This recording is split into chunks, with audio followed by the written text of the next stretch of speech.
night road trip. Pauwi na tayo guys, galing sa work. After 3 months nailabas din natin si Red. Tagal na stuck, tatampo na, ayaw na, talo ko kanina, ayaw na umandar. Medyo nagka-problema lang ng konti, nagwa-wild siya pero okay naman na, nice na. Nag-stack up lang yung carb piston niya.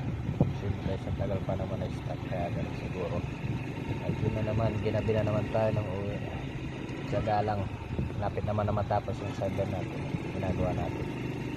Ride safe mga idol, lalo na sa mga pauwi na rin ng gabi.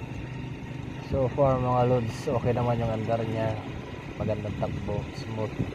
Pero syempre masarap pa rin pandarin yung gamitin yung sa little big bike natin. Pa-support naman ng ating YouTube channel mga loads, and then pa-subscribe naman po. Naman